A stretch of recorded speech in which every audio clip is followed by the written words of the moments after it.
morning, good afternoon, or good evening. This is Pamela, and you are watching Pam Entertainment TV, where we review movies, television series, and incidents in pop culture to see how those incidents may or may not affect our daily lives. Listen, good morning to you. Good morning to you. Where I'm at is in the morning time. I don't know what time it'll be when this video will hit the airwaves, but it's a great, wonderful morning. The sun is about to come up. We're having a good time. We're having a good time. Again, some housekeeping rules. Please hit that like button.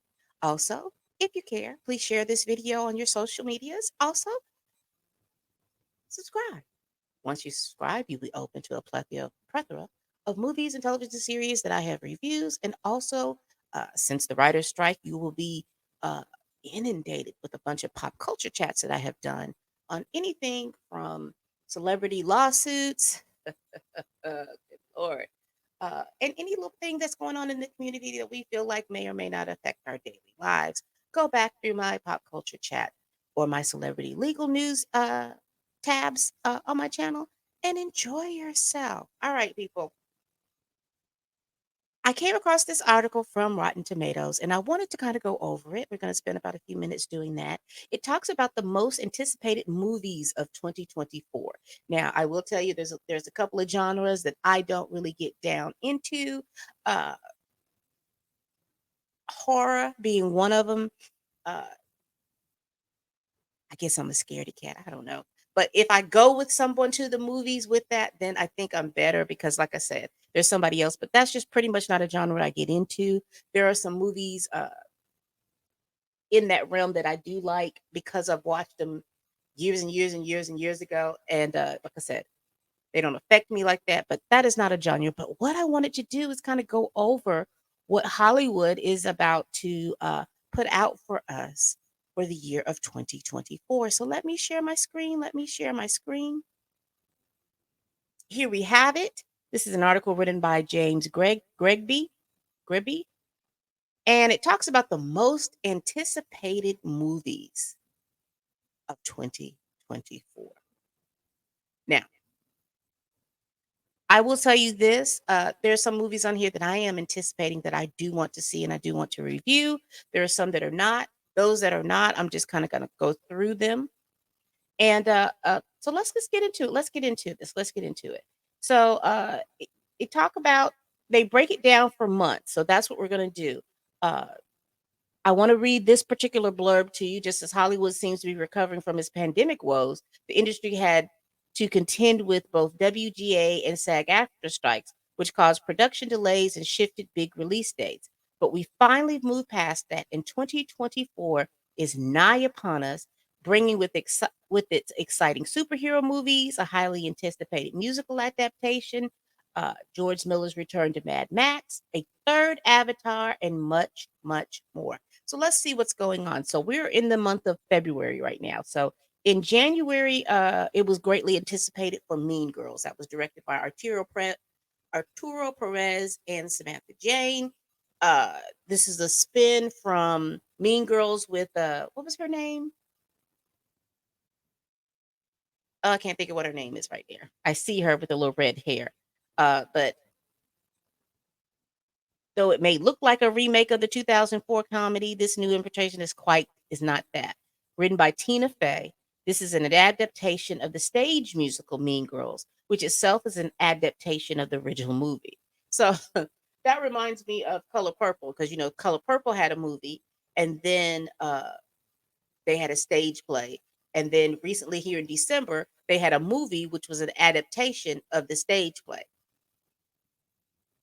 Craziness. But that was the most anticipated movie in January. In February, we see Argyle. I have not heard much things about that. I was really waiting uh, to watch this on a matinee type situation. But I see that it has starring Bryce Dallas Howard, Sam Rockwell, Henry Cavill, and Henry Cavill. From him to when because he was Superman, and then they stopped wanting him to be Superman, and then he became the Witcher, and then he stopped becoming the Witcher. And I understand that he is about to be the Highlander. That was one of my favorite television shows back in the day. It was also a couple of movies of the Highlander as well. So Henry Cavill is really making a way for him in Hollywood in in the genre that he's good at. You know, this sci-fi type genre, superhero type genre. He's making a way for himself there. So there's a lot of people who are in this movie. It's supposed to be a spy movie, and so it's highly anticipated. Also, Lisa Frankenstein. Eh, let's see what that's about. Juno and Jennifer Body's writer Diablo Cody is behind the script for this 90s twist on the classic Mary Shelley horror story. Catherine Newton stars as a misunderstood teen named Lisa, whose crush is the young man from the Victoria area who happens to be buried in the cemetery behind her family's home. Now we getting into some crazy stuff. That young man is mysteriously brought back to life, and the two embark on an unlikely romance. Okay. That doesn't even sound like something that I want to go see. But let's continue. We've got Marley, One Love. That is something that I'm going to go see, and that is something I'm going to be reviewing. It says coming off an appearance in last year's Barbie One Night Miami, star Kingsley Ben-Adir headlines his biopic about the legendary reggae star superstar, directed by Ronaldo Marcus Green, whose last biographical film, King Richard, earned 6 Oscar nominations and a Best Actor win for Will Smith. The film looks to be fairly complete look at the singer's life, including his rise to fame and his death. Uh, it looks like it is going to be good. I am highly anticipating going to see that, and I am going to go see that. Let's look at the highly. Let's continue. We have the Madam Web that came out this past week. It didn't sound like it did very good reviews. When I saw the trailer, it was too confusing to me. I couldn't understand how and when anybody got any powers. They seemed to have just materialized on their own. So it didn't seem like the trailer didn't seem cohesive enough for me or to give me any type of anticipation to go see this movie. So it's a huge pass for me. Drive Away Dolls trailer. After Joel Cohen went solo for the first time with the 2019 Macbeth, Ethan Cohen is now following suit with his own solo directorial effort. This road comedy follows a pair of friends played by Margaret Qualley and, and Geraldine Viswanathan, whose road trip to Tallahassee is disrupted when they cross paths with a group of inept criminals. Okay.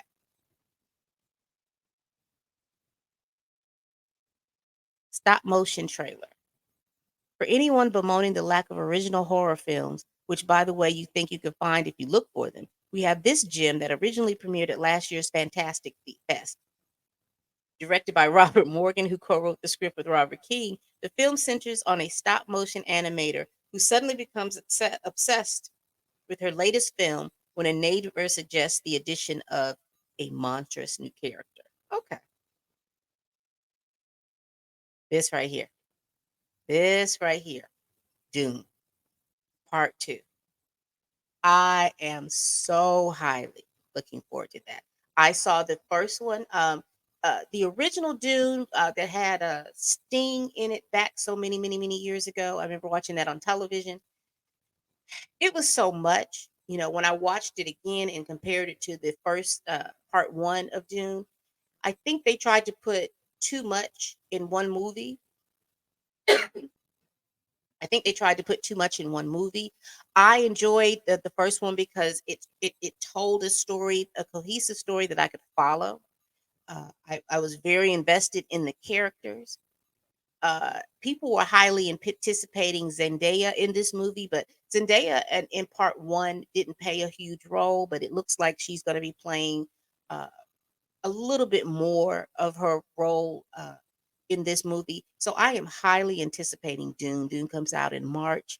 I can't wait for it. Like I said, the first part was good and it left me wanting to see it again.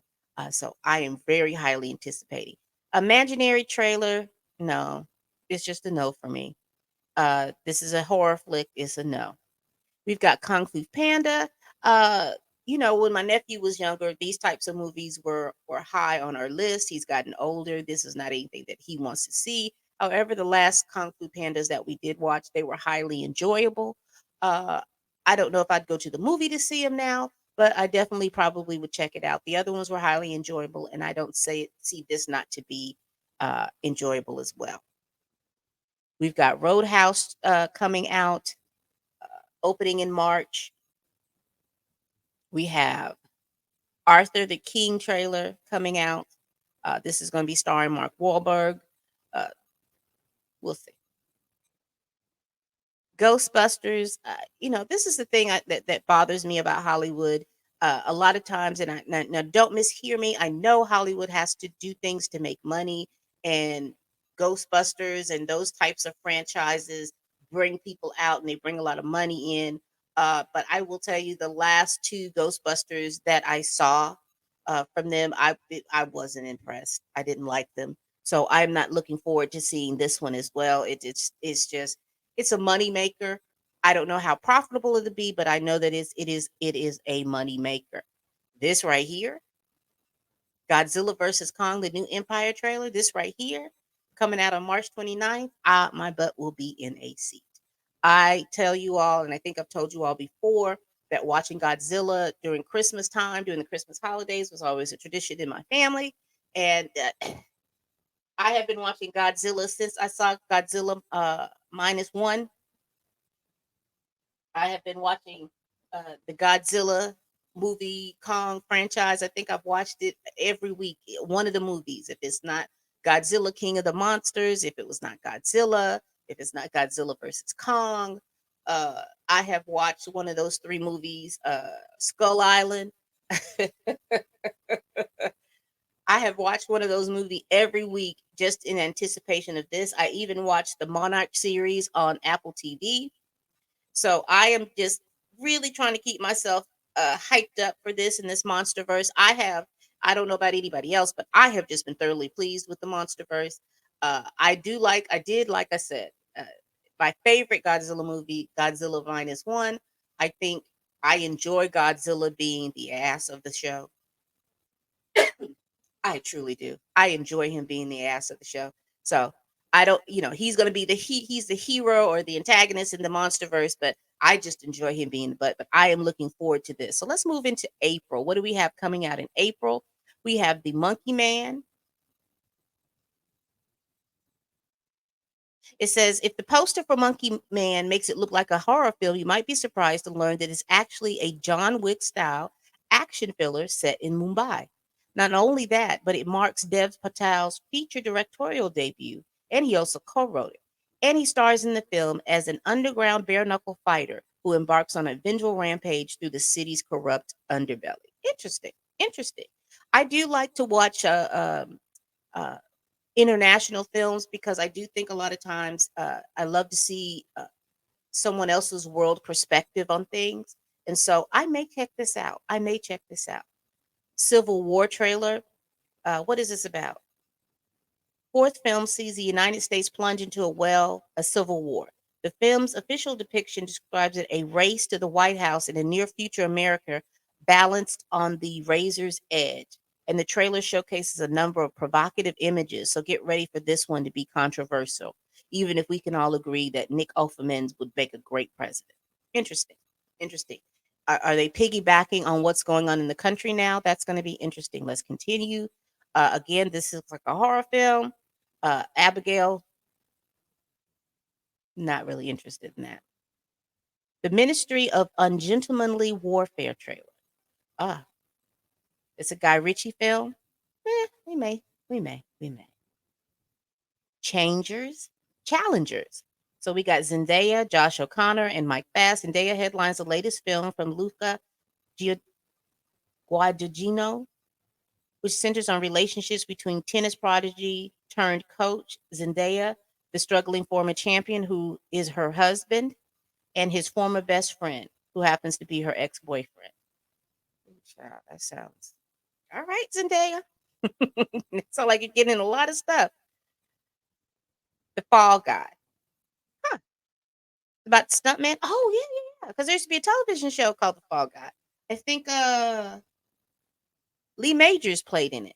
Is there a better actor director than David Leitch these days? Leitch, a former stuntman who previously helmed John Wick, Atomic Blonde, Deadpool 2, and Hobbs and Shaw is tackling a film adaptation of the 1980s TV show about a stuntman who moonlights as a bounty hunter. Sounds right up his alley. Ryan Gosling will play the lead one.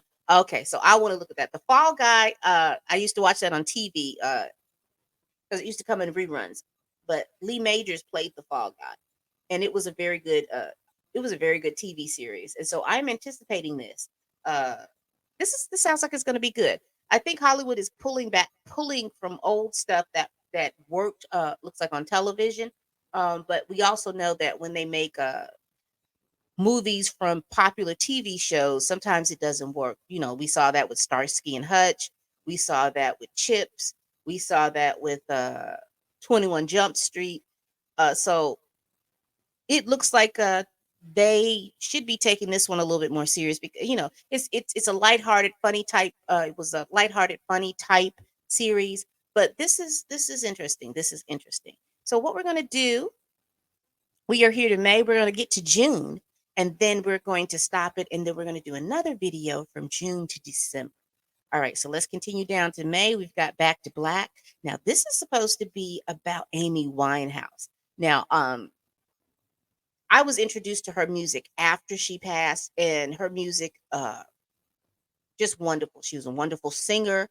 She had a lot of depth into her singing and her songwriting. So I am really, really, really anticipating this movie coming out. We also have Planet of the Apes. It's going to be, excuse me, Back to Black is going to be directed by Sam Taylor Johnson. So we're going to see what he has to offer. Kingdom of the Planet of the Apes.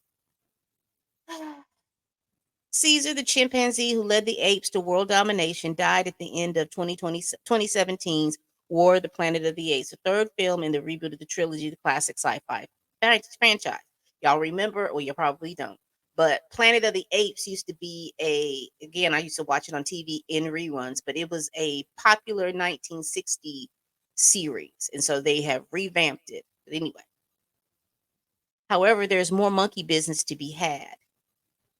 Wes Ball, who helms the maze, directs his fourth film installment, which takes place many years after the events of war. Okay, so they're continuing this. If you're into Planet of the Apes, baby, y'all can have all of that. Let's see where we got. If this is directed by John Krasinski, it's starring Ryan Reynolds, John Krasinski, Fiona Shaw, Phoebe Waller-Bridge, Steve Carell, Matt Damon, Emily Blunt, Kaylee Fleming, Maya Rudolph, Aquafina. So this sounds like it's a bunch of sounds like it's going to be comedic if that's something that you want to be able to get into. But let's see what this is. It's a fantasy comedy about a young girl who learns that she has the ability to see imaginary friends. There you go. And let's see. Is this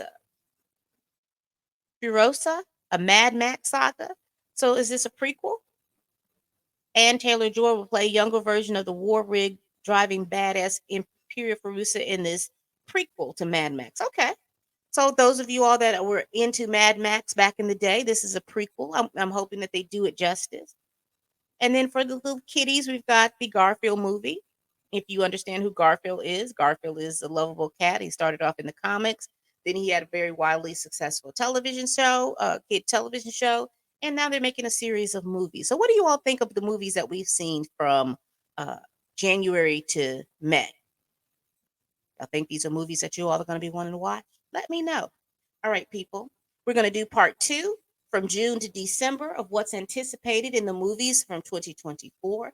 Y'all, please like, comment, and subscribe. And also share this video if you care.